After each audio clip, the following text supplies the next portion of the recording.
not just trying to get the first win outside APAC. They're up against a team that's trying to get a little bit of the day back into their favor, because later on Empire are playing G2.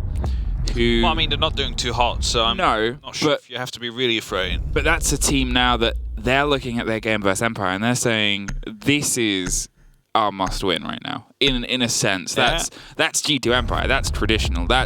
They know each other very well. So Empire need to have a bit of a buffer and a bit of an upswing against Cloud9 on Coast. All right, Valkyrie ban coming out, and a Nomad ban as well. Very usual if you are going to be taking into account that jump outs are a thing.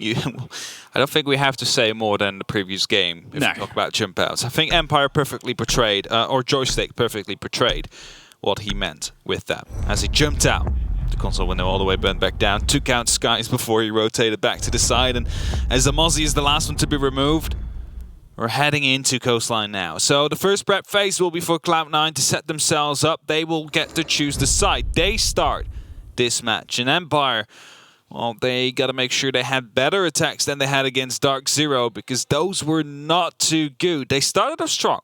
First round win, good plan. Second round, they managed to get the plan down. However, the retake was too strong. Let's see if they can do better now.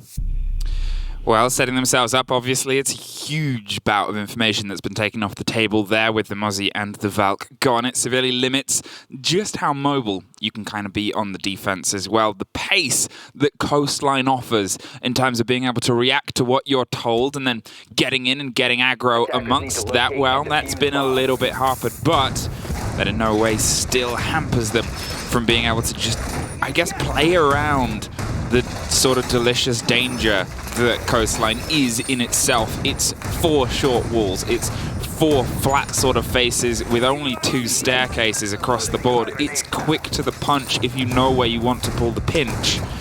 It's down to who's got a little bit more confidence and bravado in how they want to move and manipulate this play space. And we keep calling it the danger donut, but as lunch is closed, I'm already excited to see what is in dessert, so I'm not going to be calling that one too much here, as we are going to get started 5v5. Empire on their attack. You see Cloud9 holding off.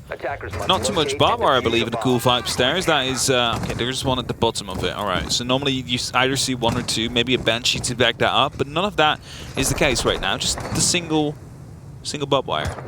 Now bringing the Thatcher, and Malusi's bringing the pain as she instantly opens up some pressure here onto the Lamborghini doorway. They're looking for a bit of a swing here on the white stairs, but Nova's not pushing himself too far. Envy Taylor is the name that we've sort of harped on about a little bit before. He has huge potential. It wasn't shown on the first playday, that's fair to say, but as soon as he starts to find a little bit of his own element, we might start to see the reason C9 are here, but that's not the best opener. Dan drops an easy first pick on Nova as they try to rotate up white.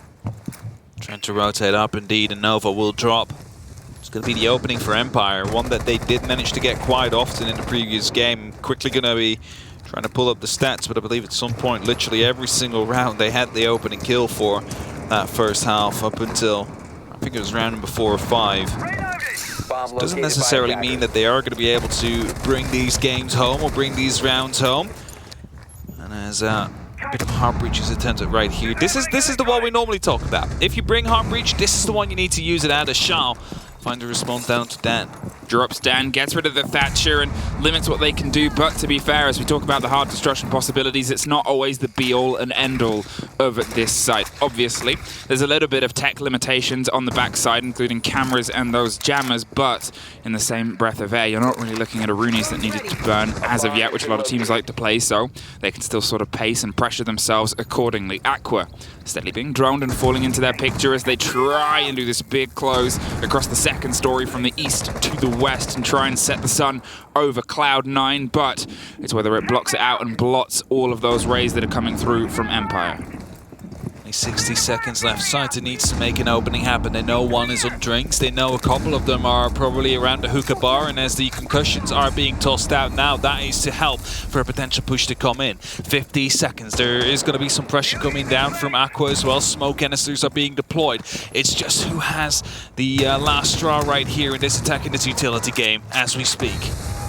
They're trying to find the feet of anybody that might be in a position to get pushed apart, but Empire, they're They just want that little bit extra on their edge. You can see they're pining and biting at the ankles and the corners to just pull one more body out of position, one more person out of place, and there it is. Swung around, Scyther goes in, gets dropped from the back. Cool Vibes is still locked down. They don't have the cover, and the canister pops off to Envy Taylor.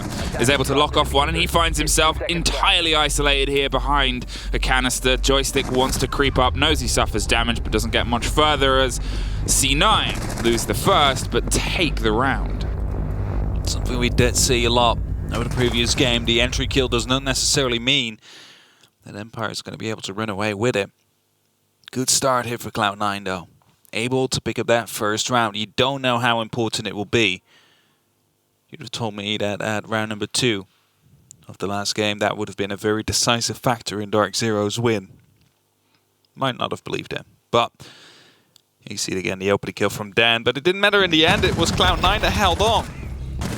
And all the crossfires right there, as you see, just a quick pop-up from Cool Vibes. Enough to make sure that the whole attack was, well, taken care of. Smooth and steady. Smooth and steady, held on. And that's the important part there, is C9, although they lost that opening body, they were still able to keep their structure. And as I said, you could see Empire were trying to prepare for their execute. They just wanted that first C9 player to swing round, and they got it. But the adaptation there was the choice. Left or right, 50-50. You're swinging behind the one buried in the back bar on the other shield, or there's the chance of someone on Cool Vibes swinging up. It was just a flip of the coin. If there was a head popping up over the shield trying to get the trade in that situation, it could have been 2 for the loss of the life. But C9 was still playing cautious. They didn't overpeak that. They knew that they had the body on Cool Vibes. They also knew that they had one behind Hookah too. So instead they said, well, just stay behind the shield. Don't try and take this as the possibility of a trade. We have a setup elsewhere. He'll swing onto you. We've got this. Just going to give you a quick update on the previous game, because I'm keeping my eye on that as well, so we can always, you know, reference back a little bit. It was 2-0 for G2, so that's good. Citizen had 8 kills in those 2 rounds. So it seems to be going quite well there over on that side. Not for APAC, that is, but on this side, Cloud9 off to a good start, able to bring their first round in. See if they can expand on that as Empire again on the attack, trying to work quickly here. Need to take control of Penthouse and VIP. They want to make sure that they have these verticals down into kitchen, down into pantry. Just to make sure that these anchor positions of Cloud9 will not last long. How quickly will they do it? Bit of pace here from Empire as they steady themselves across, looking towards luggage now too, as Quad gets opened up, trying to force some more uncomfortable angles and places to be played by C9, and also limit those rotations. As we said, this is a big map for the possibility of rotating around the flat floor. Unless you're bringing Oryx to hop up through the hatches, it's generally often a one-way street. The 2 staircases can very quickly be controlled by aggressors, so that's why they're opening those big angles. Limits the space, limits the rotation. You set yourselves up in the position to catch anybody that gets a bit loose, and it's all down now to seeing how long Harper can stick himself. There is the mute, obviously, underneath. They have the potential to try and get a bit of response with a C4. If they get a bit aggro, you can see them moving into position there. They're going to have the call from the mirror window, but it's Envy Taylor that actually opens up against Dan. He uses that FMG on that smoke, not the shotgun like many might want to see. Harper taking the first pot shots here, but it's not going to be able to hit him yet. A little bit of damage done on Shepard. 2 men down now inside of the shower, and there's a smoke canister dropping them off. There's no way they can go, and if they do, actually pick up the kill. Harper not paying attention, losing his life there, and Joystick following that one up. Able to get static as well. They went for a bit of a risk there. Wasn't sure if they were going to swing from the shower door. It was waiting for that gas canister and got drive-by with a buck on a mission. But with a minute left, they've got to see if they can turn this into a little bit more as they start steadily digging through, making more and more of the play space uncomfortable inside kitchen and service itself. Nova has gotten himself close to the punch here, waiting for somebody to come through. The first is a drone. Dots himself slightly further away, but that intel will be passed to those aggressors still above with a very quick pickup there. Joystick actually drops down, gets him through the soft wall onto lobby as Envy Taylor still looking for a little bit more aggression from the sky. This is the issue here. You need a lot of control all around the side, not surely in the side. The Shepard is getting that defuser down. 45 seconds on the clock right now. Envy picks up 1 big kill. Turns it into a 2-on-2, but it's a post-plant situation. They have that diffuser down, and the time will start ticking. Charles now needs to move into lobby, even maybe go for a run-out, whilst Always still has that top floor control. The question here is that going to be controlled? That is going to be able to cover off that diffuser or not? Envy Taylor is the man that's going for the rotation up the top floor, knows that there'll be some vertical presence, always knows it's coming his way, slips out the door just in time, heads out of there, a great decision. They don't need to die right here, right now. Shael has to try and get this diffuser with 2 bodies covering, no more time, swings wide to try and get an exit, but it's a Claymore on 1, and it's a timeout and a Keth in the end on the other. A great pullback there from Empire to get the control they needed and then make sure it mattered in actually getting the execute off. Well played, Indy. Just making sure that they have that one extra man for the 2v2 situation. Most of the time is running out slowly but steadily. If it would have been a 1v2 situation, one could have just jumped out the window whilst the other was defusing and will have to deal with the player outside before you're trying to go for it. This is actually the moment. Harper not paying attention. I'm not sure what he was afraid of. Maybe a rappel on the window. However, that lost him his life and might have actually lost the round in the end right there, because if he was going to be able to pick up that kill, that could have been the other way around.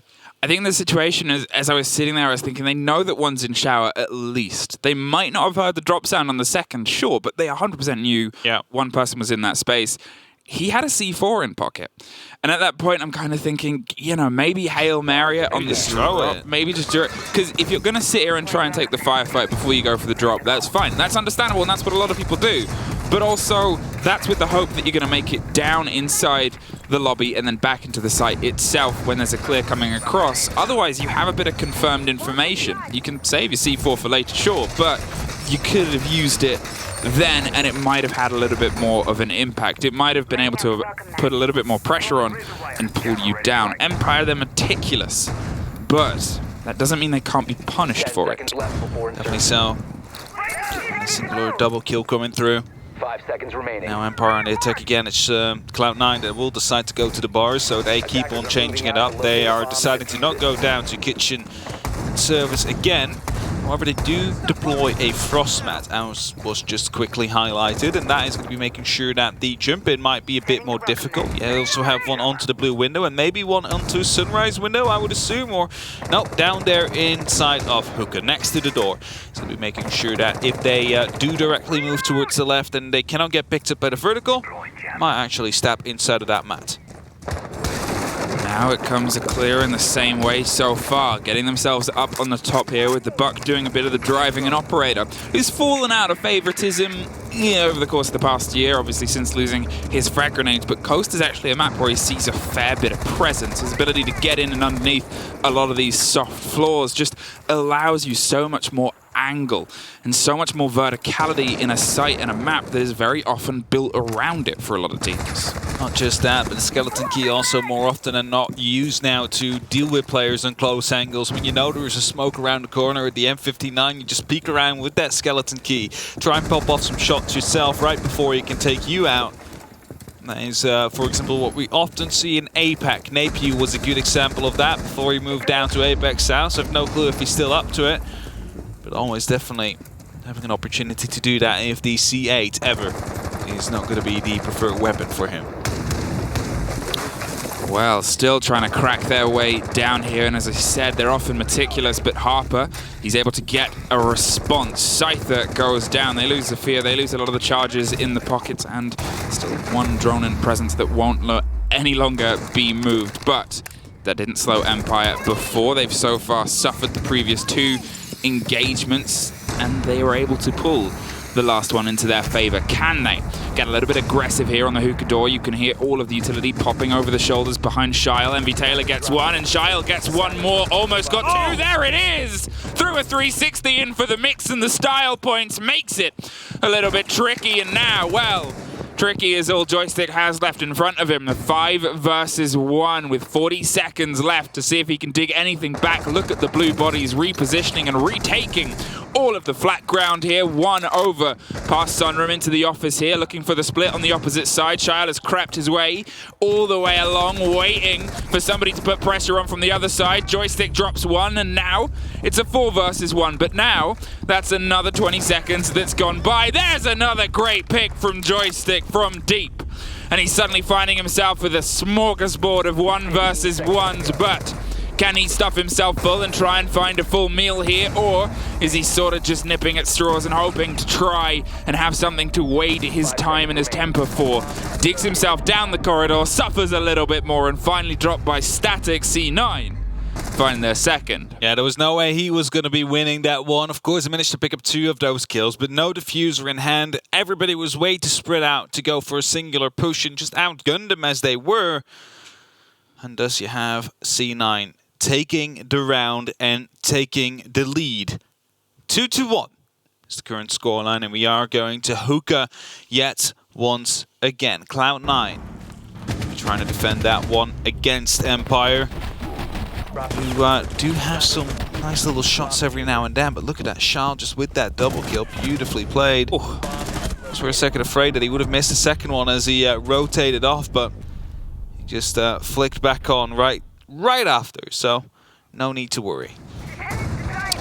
Well, as he said, we're rotating back round to hookah here. We find ourselves in a situation where Empire, this was the only round they were able to get that opener against Nova, who is playing a little bit bold and brash on white stairs. They haven't been able to find their way into this game so far, but if we're going to talk about 2 players that have Joystick, he's remembered how to attack since not really being able to find anything in the previous matchup against Dark Zero. And you're like, why are you saying that? And I'm saying, well, he ended the half with 1 kill over his 6 attacks. Here, within 3 rounds, he's found 5. But also, if I'm going to highlight that, I'm going to have to talk about MV Taylor. He really just couldn't get off the mark after the first play day. He found himself in a situation where he was -3 across the whole day, which for a player who was often the top KD in his entire region, that was a pretty bad day for him. It was a pretty bad day, but we have to put a little asterisk next to Joystick's name. He managed to get 2 kills down in round 3, which they lost, of course, and then a triple kill in round number 2, which they won. So when he did go big, that is indeed when they won the round. So the secret here is really to let Joystick get some kills before he's the only one left. And then as soon as you do that, then you're going to be off to a good start here. Sure, he's not the last man standing. Of course he has clutch potential, but a 1v5 is not something you would like to go up against. Waiting and baiting and holding those angles and hoping as Empire try and get some clarity here. C9 so far, the way that they've lent into these early firefights has definitely been a bit of a step up. The first round was a bit of a, okay, this hasn't worked, but the next 2, they've definitely made it work to try and get that initial point of ingress and aggression here. They're playing with the space just long enough for them to be able to pull themselves back and get themselves restructured around their site itself as they allow Empire some time and some space now to try and clear across VIP, get the big angle deep into the billiards from the opposite side of Hall of Fame. They are peppering those off. I'm not entirely sure. Evil Eye. Yeah. Evil Eye, deep in the middle of the courtyard, drops all of those pellets on the wall. Must have been so confusing there for Empire. 12 of those pellets lost. Actually, none left at all anymore on the likes of Shepard. Having no opportunity to open up and make these angles happen as S charges, however, are exploding, making their impact known. Envy going up the bullet hole at the moment would actually come in. That's a C4 being tossed in. Gets the kill down onto Joystick. The opening of the round. Could have been a double kill if he was a bit more patient there, but always he finds a response then onto Envy.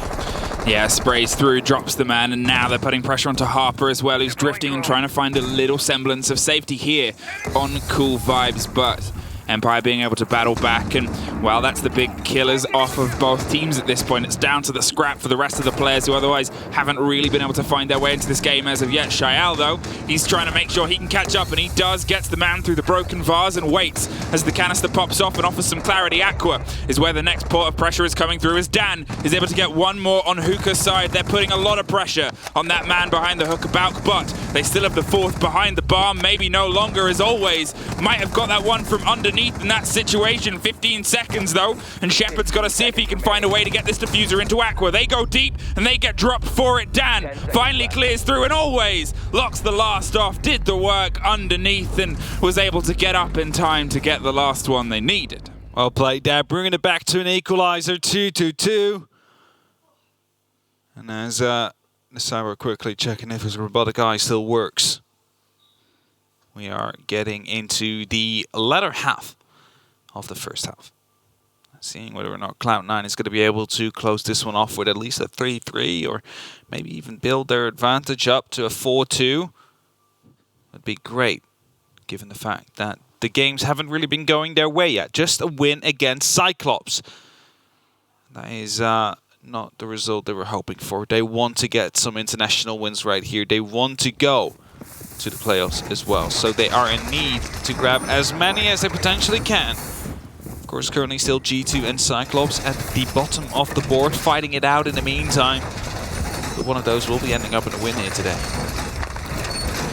They're doubling down. Inside Hookah, they think they can make it work for the third time as they did the first time round this way. They're setting themselves up, obviously, yet again to, I guess, see if they can build upon that early fight. That opening body that they are able to drop took out Joystick earlier on in the round, but then lost to a Buck of Always that made sweet business underneath. The push that they decided to do against the Hookah Balk, it was a good idea. As I said, you could see the pressure coming from 3 direct points. One body on Aqua, one on a Hookah Balk, and then the Buck underneath. They had a situation where out of all of them, if they could cut one of those bodies off, they could be in a much better situation, have much more sort of space to act and react to the pressure from beneath. All right, heading into the action phase C4, this time being pulled. Oh, gonna have to toss it out. No drops coming out as we speak. Cloud9 is gonna be trying to make this roam game happen. Envy just running around, going over to the kitchen soon.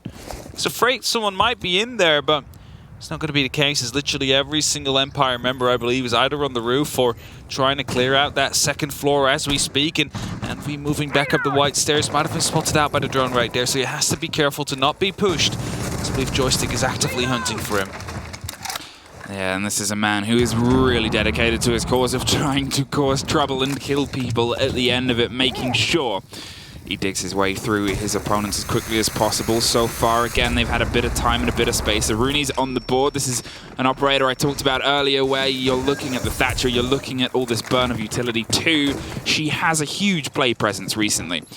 And talking of presence, Joystick has decided to make his one known here as the gate gets popped and the barbed goes too. They're looking for the close corners here on the default plant spot, pops it round, but knows that that gate would catch that explosion, so can't go much deeper, waiting. And trying to bait as much time, might not have been able to swing with the confidence that he wanted to, as they're still making sure they're secure elsewhere, but otherwise, all those blue bodies are generally still playing and consisting around the site. Static, the first to suffer inside, hops back round. It was the Buck pressure from Aqua Balk that put him with a little bit of food for thought, but Empire, they're still just trying to find their route in. Trying to find their way in, indeed. Need to find an opening somewhere, and it's, well, the opening that comes in, but not for them, it's Static. And they'll be getting the first kill through the opening made by the Hibana. Sighted that drops inside of VIP, holding that angle, trying to make sure that Drinks was unplayable. Well, keep control of it for now, and as Dan is busy opening up some windows, it's still up to debate whether or not they seem to be going for an Aqua push or not, because well, it is indeed the 3 members around there, but you still have that 1 member on Hookah. And V-Taylor underneath with a C4 could be a big blow, but so could this. The man goes deep and gets rewarded by a double kill. Joystick has himself in a great position, has himself a 4K. Joystick goes absolutely monumental through the billiards and pockets every single player but one, and V-Taylor is the last man left. He can't creep up the stairs though. Dan's there to make sure no entrance and no cool vibes for you. He just sneaks in, gets 1, gets 2, 3, and you know what, let's go for 4 as well. Joystick absolutely insane there. Wasn't given the ace in the end right there, but that win will be what they need. And the man, well, just sitting there drinking some water, you know, stay hydrated. It's not a day in the office. We're back in 2019. And they're going to step it up. They're going to go for it. It is the lead now for Empire. Here you have it again. 1 kill. Swaps over to the second. Static didn't even know yet. The call wasn't even coming through yet. That's how quick he was. Just able to pick up all 4. You saw the cover coming down right there. The Jaeger from FaZe just holding it. And then you're like, all right. The Maestro is going to be holding off onto Hookah because it could be a push coming through there itself. But not the case. He just killed them and went for the next kill as well. Absolutely beautifully played. But we are going to the next side. It is going to be the bar. Sunrise and Blue. C9, they have their last defensive round for now. Question is if they're going to be able to hold on. Shields are being put down. ADS is in place as well. Banshee in the middle of it. Trying to make sure there is going to be some cover, but is that a reinforced wall or not? I cannot see. No, it's soft again. Now, we do see many different teams do many different things. That we do. Some people don't reinforce anything. Some people reinforce the left side. Some reinforce the right side of that wall. Like, I understand the right side. I don't understand the left side still. I might just be not big brain enough to understand. If someone can explain me, please, thank you. I would really appreciate that. You gotta ask the coaches. If any of the coaches are listening, probably not. They're either watching the game on mute, making notes or not. But if someone does, please let me know because I cannot understand it. Well, what Cloud9 can't understand is how to finish off getting that opener. 4 out of the previous 5 rounds, they have been the ones that are able to get the opening kill, and only 2 of them have converted into a win. There's 1 more, but can they do what they haven't been able to do? They lose always. This time, another name and a different one gone from the pockets of Empire. You lose your buck here with that access above, a lot of destruction, but you still have the sledge. So, attacking down, it's not the worst thing to happen. You're not trying to dig your way up Hookah as you might otherwise be here. It's just a, you know, still, you've lost the opening body. What can you make of this next? 2 to 3. Again, the kill is here for Empire. Not that it seemed to be mattering too much for them the last time around as Joystick just snuck in and got a casual 4K. Honestly. You know, he just did that. It's totally okay. There's no worries with it. It's a great play. The man is on fire today since he went on defense up against Dark Zero. It's going to be up to him now to try and maybe see if they can open up any further as Dan putting up some pressure there. No one is in office. Are they going to be able to find the angle or is he going to lose his feet? Because Opera might be aware of the fact that one is there. Both are holding one another. And office is a very key position if you want to go for that blue plant. So Empire do need to decide where they want to push from, and they need to decide it now. There's more bodies towards the actual office side, but as I said, of course, literally everybody is moving themselves across towards Hookah, trying to get some vertical play, and have to be careful about the frost mats that have been located. You don't want to lose anybody in that. Said as one almost steps in. C4 gets used, no exit, no actual damage coming through, but with 45 seconds left, they need to push now.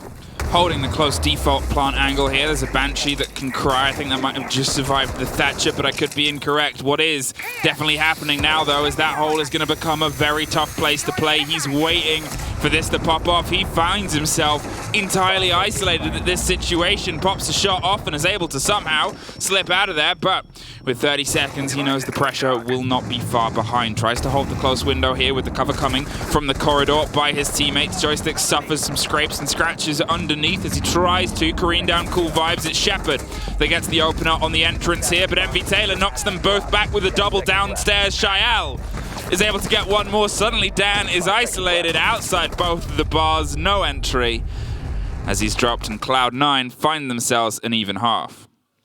3-3 split indeed. You see some tense faces, some happy faces on the likes of Cloud9. This is definitely a proper half, you would say.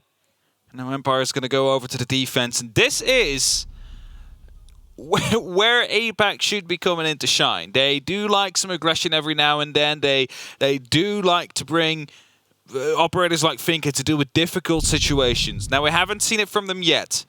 There's always an opportunity that on a map like Coastline, a map where aggression is key and vital, it could be coming in. Is this static? Are you going to be doing it? Please. No, okay, Sledge. Unfortunate. I thought maybe they were going to do it, but no. Not yet. Maybe later. The Ash to the Sledge is a bit of a choice. I guess I'm trying to think. what they're going to think that they can bait and apply the pressure here on. If they're going to say, well, we've only got 2 grenades, ha ha ha, you thought. And they might be able to burn their way through a certain hold where Empire feel that they're a bit safer on. Otherwise, you're just kind of like, okay, well, you know, let's see how they respond to this with C9. They have a bit of work here to do. Obviously, Empire are a very solid defensive team. They proved that coming back from a 5-1 deficit to at least get the stretch of OT in their previous game. They know how to play this game and how to keep control. It's down to C9 if they can clear that pocket of space and stick that diffuser down, which is a game that they've been okay at. They've got 3 plants over the first playdate itself, but the first playdate didn't have some of their players stepping up as they have. And important to keep in mind as well, there's not just 4 grenades, there's also 4 smokes available on the likes of Cloud9. We have seen how important these smoke executes could be. Makers, for example, yesterday against TSM, able to overrun them on Church Arsenal. So who knows, that might be something Cloud9 is planning for, but always he's ahead of the curve. We'll be taking care of Harbor with a spawn peak. That is your smokes gone, 2 of them at least. And some of the Twitch drones that could have been used to try and take out the ADSs. He went for a second as well. C9, they're a little bit casual on their approach there, and you probably think and hope, well, they're not going to do that again. It was just a pretty standard hold there on waiting for somebody to get close, and Dan's going to double down, lying down on the bathroom floor. Only really worth it if you're in the situation of playing at the Siege Invitational. Otherwise, if you're at home, don't lie on the bathroom floor. It's not recommended. Yeah, no, not recommended. Not very sanitary. Unless you just clean it, maybe, but then still, why would you? I don't think you should add a start of that, but what you should add now is that C9 have found their way inside the building. The Gemini is making her way steadily round luggage with Static not too far behind. Gets dropped. Look at the body, though, down in office. They have the potential to lop a C4 up. I believe it's Scyther that's ready and waiting. Yes, it is. With the C4 on anything that can get a little bit too close on Static's entrance. He'll be aware of the pressure as obviously the floor just popped out from in front of him, but there's another English shotgun just on the corner. You think the shotgun is below, it's actually on the side as well. The first smoke canister gets popped. It's going to be dealing a little bit of damage there to Static. The grenade will come out and destroy the ADS. It's not going to be enough yet, though, to deal much pressure down onto Shepard. Second smoke canister will be popped. He gets droned out as well as he's trying to hide behind the bar.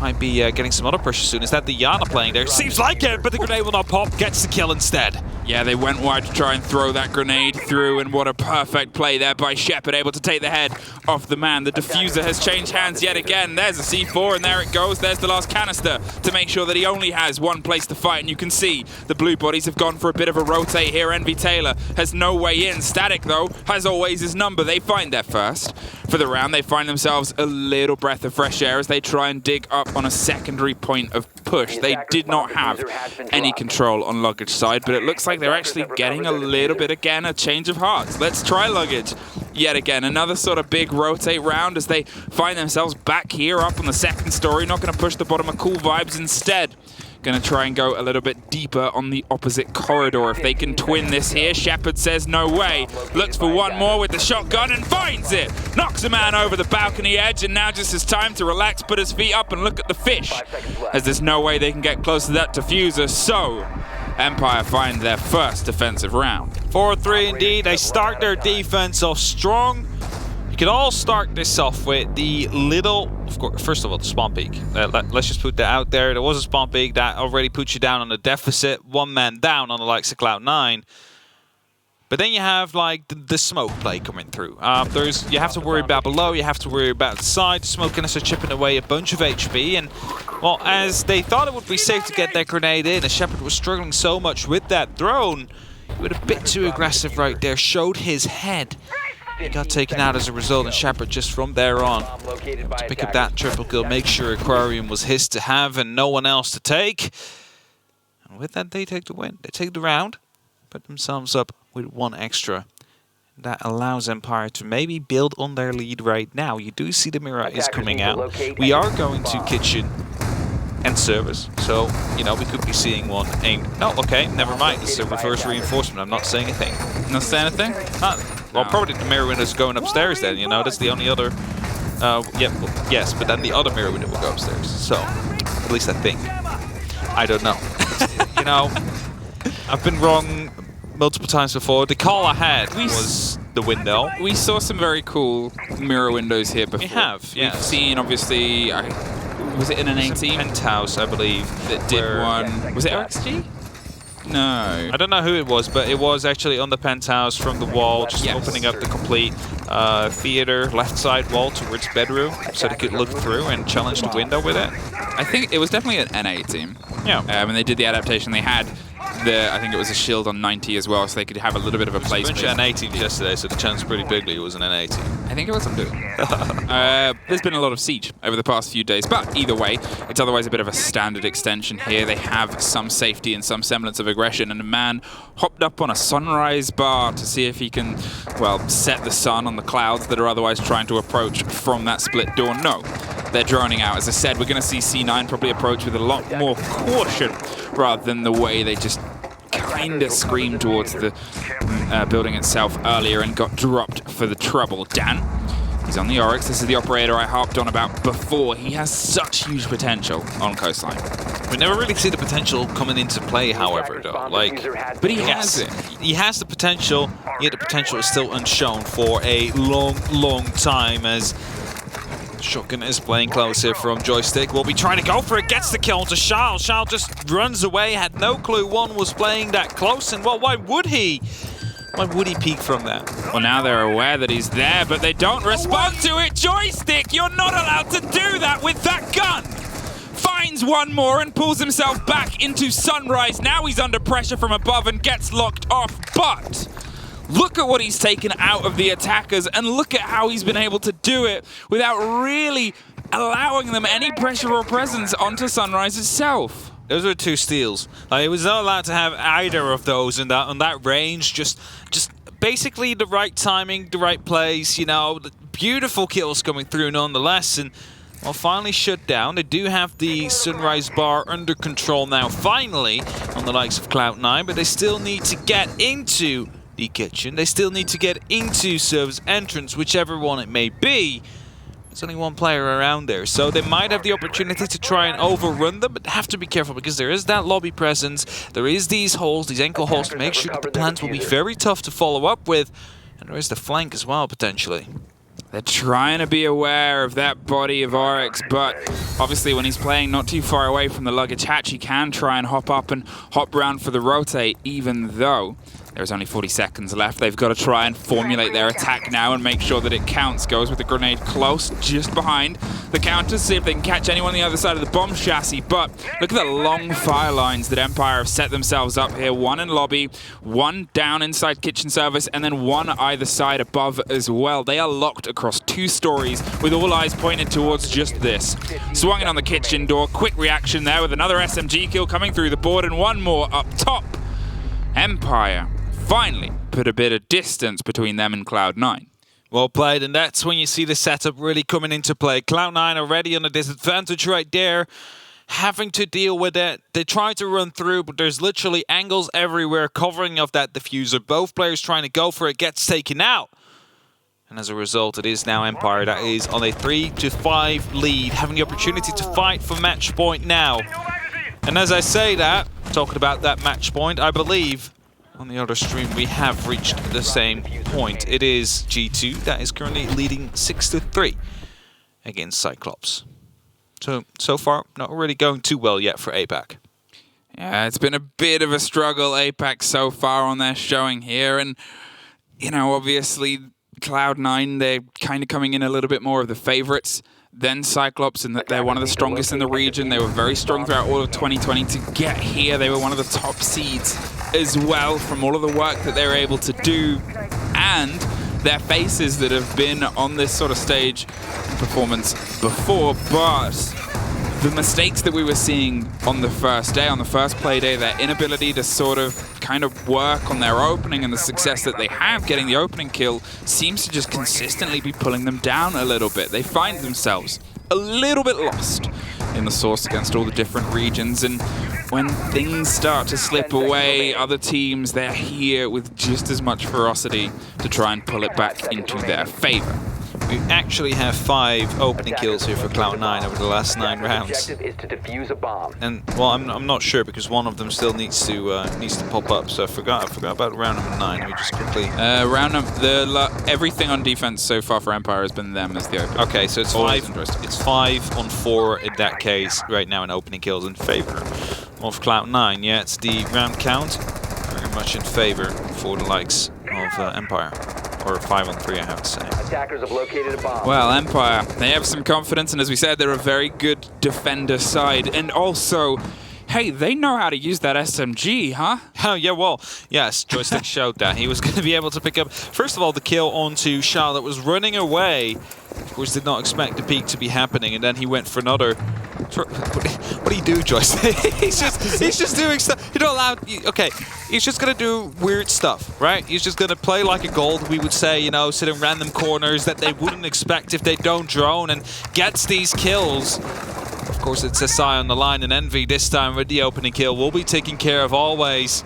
Joystick's still on the board. You have to be careful for that man because he's on fire these last couple of days. Yeah, finally finding some success here. Envy has gone over to the Ash to see if he can just start trying to put some bodies down, and they're feeling a little bit of that pressure now, and they know how important this game is for them to try and just pull some success. Empire have come off the back of a very long first series, and Cloud9 so far, before the 10 and a half, were able to kind of keep their pace with Empire. This is a map that can play into quickfire aggression and the sort of plays that C9 are very good at. It's just finding the ability to punish Empire for their confidence, their bravado, and sometimes their peculiar positioning. Either way, it's been working very well for them, getting in, getting aggressive, getting out, and kind of not getting punished for it, most importantly. Yeah, that's the whole thing, right? Joystick just goes wherever he pleases, gets all these kills without being punished. Like that. You know, okay, so, you know, there was no cover this time. He probably knew that. The drone is coming out. There's a lot of pressure coming down from the top floor, but at the same time, it's like a big risk to go for that drone. If someone would have been covering, you would have been dead there, but still, the man advantage is here for Cloud9, and we'll be trying to build up onto that. They know one of the members of Empire is inside of Office, and if they manage to pick up that kill, they might be able to rush themselves onto that A-bomb site. Now, they're looking to try and apply some split pressure. Still concerned about the swing, as you said, from Office, but here it comes deep onto split. There's a spray. There's one drop, but there's some revenge. 5 versus 3. But a man's on the floor. They're actually going to get him back up to make sure they have a full-strength push. Caught in the smoke. Can't quite find his way out. It's a double kill for MV Taylor, though, as they find some success, but it's panic now, and pings from deep, and Dan, with one more, puts them in a 2 versus 2, but the diffuser is cold. There's only 5 seconds. They have to try and scream their way through. They can't quite make it. Empire, We've got it just in the nick of time. They're able to stick down on the diffuser, but you are suddenly covering every angle. You cannot cover them all. And Empire clutch themselves out to put themselves on map point. They tossed out the smoke canister onto that diffuser. Like, all right, it's gonna stay there. It's gonna stay put. They have to chase us down. One of them went upstairs, the other one went into the lobby. Like, we're very spread out. There's no way they can get us, but we're close enough to try and deal with the challenge if it needs to be taken in the 7 seconds that it might go over time. So, a tactical timeout coming out from Cloud9. They are, of course, on the brink of defeat. One more round, and it will be Empire that is walking away with the point here after they were just beaten by Dark Zero barely. And it is going to be a close one. Here you see it again, just in time with the defuse. However, I believe it was a jump out that we saw happening that made the cover go for the outside window, because that would have been the direct threat. Of course, had no information on the player in lobby that could get a direct angle down. So, Cloud9 are trailing 3 rounds up onto Empire. And Empire, they can choose to close this out right now. They have 3 rounds to get a successful defense, and they are going to hookah billiards first. It's going to be their first choice. Don't see any weird operators so far, so I think we're just going to see a pretty normal setup coming down from them. Empire know how important this game is. Obviously, they're looking at this as a team that come through on the top of the table, but taking a knock early on, you're still looking at a lot of games left. You're still looking at a lot of seeding left too. You have to try and keep some momentum. Okay, you're not the unbeaten team in this entire competition, that's not the worst thing in the world because it's the competition of the best teams in the world, and you can still make your mark as that #1 seed. You can still put that fear in everybody, and it starts with a bounce back here instantly against another top team from a region. So, 3 rounds threaded in a row at this point in time. Only one more to lock it out and put yourself on a 7-3. C9, you're finding yourself close on attacks yet again, but it's just that final 20-30 seconds, as it seemed to plague them on the first playday, that cannot seem to work right. It's funny to say that Empire was one of the, I believe, bottom 6 teams on the table that managed to make it in on base on the side points. 625 they had. Of course, the November Major able to end up with a bunch of them because of that. They were 8th in the first stage, so it's basically only due to the November Major win and their placement in EUL. And then we're going over to Cloud9 and we're going to check how much points they had. I believe they were #1, shared with Giants and a couple of other teams. Yes, indeed, as they had a first place finish and a second place finish on the Major, but yet Empire, the one that really came alive in the off-season here in stage 1, was disappointing, showing that they are indeed a team to be feared on LAN. All right, C9 trying to get all the intel they can. Yet again, we're seeing them juggle a lot of operators. Envy Taylor is now the one picking up the mantle of Twitch to see if they can have some success. We've seen them be quite malleable in the selections that they want to do. They're trying to find a solution to the problem of how do we stop and how do we break this Empire defense, but most importantly, how do we finish and close out a round? And it seems like the first bit of attention is being paid towards Dan. We have one loose body on the split of Sunrise here, but the others are otherwise making sure their presence is known above and inside service itself. Lobby and front door is open with one man loose, hopped up on a sofa. That's not how you sit, but I guess things are slightly different in the world that Russia is entirely controlling on Coastline. Slap squat on top of the couch. That's it. That's it. That's the way they do it. They're only 5 kills removed from getting themselves a 4th win in the last 5 matches they have played, and we'll be more than happy with that one. They managed to make it succeed. You do still see some barricades coming out right there. That is the kitchen that now gets removed. Joystick that went aggressive apparently decides to, you know what, let's just close that door again.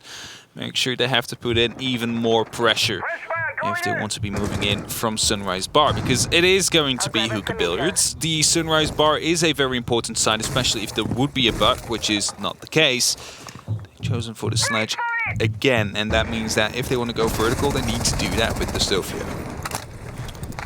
Still a steady clear and still a steady presence. They haven't been able to find that opener so far. They're gathering intel, and there's a little bit there. That's the player with the C4 underneath that was a bit of a problem before. They didn't go for the direct clear here, but instead, well, they're kind of just holding on. They've gone for the corridor push as an earlier point of ingress this time round. Instead, it was a bit of a last hurrah previously. This time, they're thinking, well, maybe this will be where the weakness is, and they at least are able to drop always. First body off the board still leaves a lot of utility in the pockets of the players left, but nothing to really dig in with explosives from underneath. Just has to be guns towards the close. There goes the Banshee on the billiards table, and there goes the first smoke canister to try and meter them. You're looking at that, you're looking at only 20 seconds left and 2 more canisters. That door is effectively locked off without taking a huge amount of damage, but it's Joystick that deals it back. Dan puts the body balance with Shepard, locking it down. They dig deep and try to repeat what was done to them, going all the way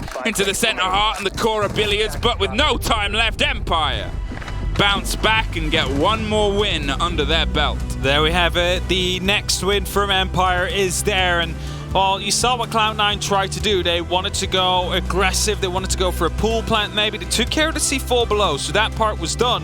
But it used the gun 6 in the pool table Banshee, failed to go for it. They tossed in a grenade. I was for a second afraid that it would drop down one of those holes in the pool table and wouldn't be able to get the explosion down. But you see the disappointment in the faces of Cloud9 there as Empire, under the charge of Joystick again, are able to bring in a win here. A very important win, because that will solidify themselves a little bit more into that top 4, a little bit more into the double elimination winners bracket.